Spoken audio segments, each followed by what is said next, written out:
रणविजय जब से रत्नागढ़ पैलेस पहुंचा था, उसे एक बार भी नहीं लगा कि रानी की सराय वाली उस बुढ़िया की कही एक भी बात का कोई मतलब है। वो डैनी के पीछे पीछे गेस्ट रूम पहुंचा तो उसका बचा खुचा डर भी उड़ गया। कमरा शानदार था, लेविश फायरप्लेस, शानदार पर्दे, गद्दीदार चेयर्स और सबसे जरूरी एक आरामदेह बिस्तर।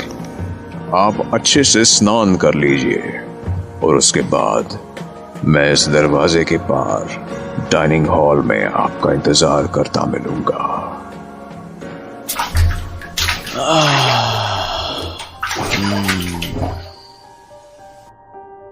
फ्रेश होने के बाद जब रणविजय बाहर आया तो उसे बड़ी जोर की भूख लगी थी और वो डाइनिंग हॉल में पहुंच गया।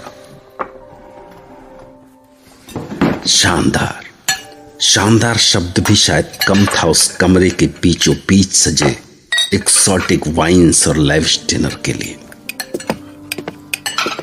अरे अरे आप क्यों? मैं खुद ले लूंगा, प्लीज। आप मेरे मेहमान हैं, मुझे तो खुशी मिल रही है आपके लिए ये सब करके।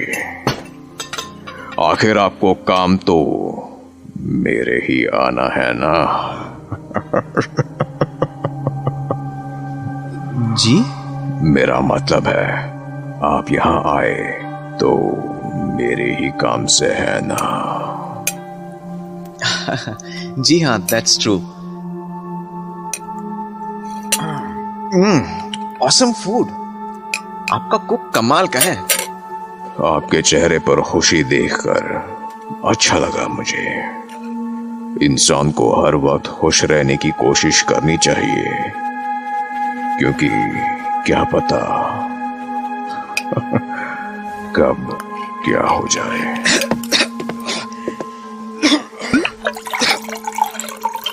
पानी पानी लीजिए। हाँ, थैंक्स। मैं डिनर कर चुका हूं, इसलिए खाने में आपका साथ नहीं दे सकूंगा। Hope you won't mind it, mister Ranvijay. No, certainly not. मेरे बॉस मिस्टर रघुवंशी ने ये खत दिया आपके लिए। Oh, that's very nice.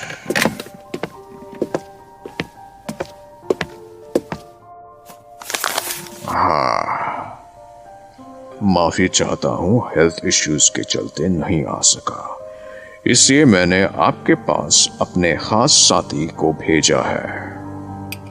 Ranvijay is an honest, hard working and trustworthy young man. आप उस पर मेरी तरह ही आंख मूंद के भरोसा कर सकते हैं। मुझे उम्मीद है कि आप उसके साथ बेस्ट डील कर सकेंगे। Very good. वैसे मिस्टर रणविजय, अगर आपके बॉस ने आपकी तारीफ में ये शब्द नहीं भी लिखे होते तो भी मैं आप पर आंख मूंद कर भरोसा करता। जी?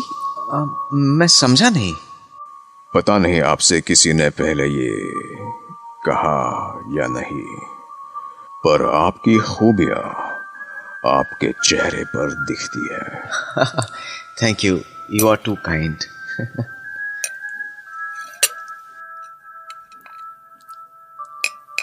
खाने के दौरान उसने रणविजय से बहुत सारी बातें की, उसके काम, शहर और उस रास्ते के बारे में जिससे होकर वो यहां तक पहुंचा था। इसके बाद उसने रणविजय की ओर लग्जरी क्यूबन सिगार का एक बॉक्स बढ़ाया। प्लीज शौक फरमाइए। It smells awesome. सिगार का एक कश लेकर रणविजय ने डैनी की ओर एक नजर डाली। उसके अंदर धंसे हुए गाल, थोड़ी नुकीली मगर सख्त, पतली नाक और नथुने दबे हुए, ऊंचा चौड़ा माथा, आपस में मिलती सी घनी भौहें और मूंछों की तरह ही होठों से कुछ बाहर निकल आए नुकीले दांत उसकी शक्ल को और क्रूर बनाते थे। तभी भेड़ियों की आवाज सुनकर रणविजय की नजर खिड़की की ओर गई। रात के शहजादों की आवाज सुन रहे हैं आप? सच अ स्वीट साउंड। एक रोमांस है इनके सुर में। जी, मतलब? हाँ, आप शहरों में रहने वाले हम शिकारियों की तरह नहीं महसूस कर सकते। इतना कहकर वो खड़ा हुआ जैसे वो किसी जल्दी में हो। ओके, ओह, सुबह होने वाली है। आप काफी थके होंगे, आराम कीजिए। मैं कल दिन में बाहर रहूंगा, तो लंबी नींद कीजिए। हम अगली रात में मिलेंगे। इसके बाद जब रणविजय बिस्तर पर गिरा तो सफर की इतनी थकान थी कि वो जाने कितने घंटों तक सोता रहा।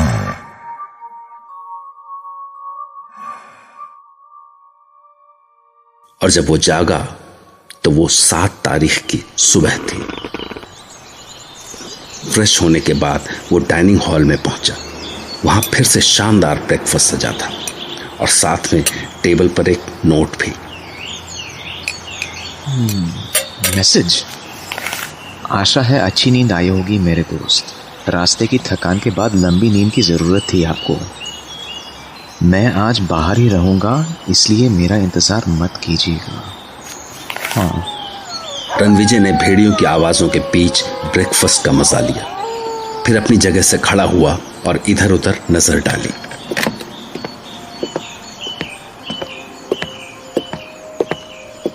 अरे यहाँ कोई नौकर भी नहीं दिखाई दिया अभी तक। पानी वगैरह कुछ चाहिए हो तो बेल जैसा कुछ होना चाहिए ना। चांदी के बर्तन, जगह जगह सोने की कारीगरी। इन राजवाड़ों की शान और शौकत आज भी कम नहीं हुई। पर अजीब है, ऐसे शानदार महल में एक भी आईना नहीं। शेविंग या बाल कोम करने के लिए जरूरत पड़ सकती है।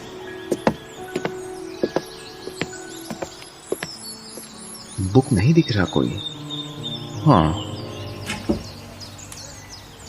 इस कबर्ड में, वाह शानदार, क्या कलेक्शन है। Books, magazines, newspapers, English, Hindi, French. भले शक्ल जैसे भी हो इसकी, पर आदमी की टेस्ट जबरदस्त है।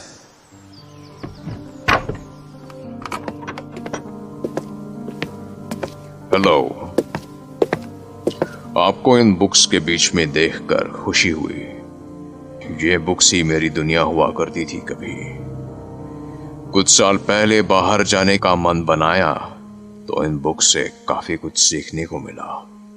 Language and all, you know.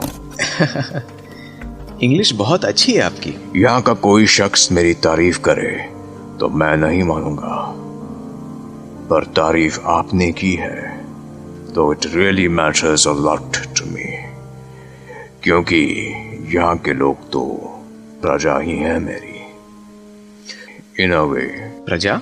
क्या है कि बहुत लंबे वक्त तक यहाँ राज किया था मैंने, और चाहता हूं जब तक मैं रहूं बरसों बरस कोई मुझ पर राज ना कर सके।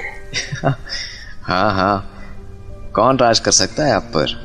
इतनी बड़ी रियासत है आपकी, इतना बड़ा पैलेस। हाँ, मैं आपसे पूछना चाहता था कि मैंने इस कमरे में आकर कोई गलती तो नहीं की ना? आई मीन आप मेहमान हैं हमारे, जहां चाहे जाइए, जिस भी कमरे में, बस उन रूम्स को छोड़कर जिन पर ताले लगे हैं। कुछ चीजों को जैसे वो है वैसे ही रहने देना चाहिए। जी जी बिल्कुल। ये रत्नागढ़ है, you see, quite different from Delhi और बॉम्बे और एनी अदर प्लेस। हमारे जीने का तरीका, रीति रिवाज काफी फर्क है आप लोगों से, इसलिए शायद यहाँ की कुछ चीजें आपको बड़ी अजीब लगे, मगर वो सही है हमारे लिहाज से, यू नो। तो अगर आपको कुछ अजीब लगे तो आप उनके बारे में मुझसे पूछ सकते हैं। अब आपने कहा है तो मुझे रास्ते में कुछ अजीब सी नीली रोशनियां दिखाई दी थी। अजीब मतलब इधर उधर मूवमेंट करती सी, कभी अचानक दिखाई पड़ती और वैसे ही गायब हो जाती। और वो बग्घी वाला बार बार क्यों जा रहा था उनके पास? एक्चुअली साल की एक खास रात, उस रात जब आप काली हाटी में सफर कर रहे थे, वो बहुत खास मानी जाती है यहाँ। उसी रात को नीली रोशनियां उस जगह दिखाई देती हैं जहां खजाना गड़ा होता है। पुराने वक्त में यहाँ कई लड़ाइयां हुई, कभी मुगल, कभी तुर्क, कभी मंगोल। यहाँ की दौलत पर सबकी नजर रहती है। जाहिर है उन्होंने हम पर हमले किए और दोनों तरफ का खून बहा।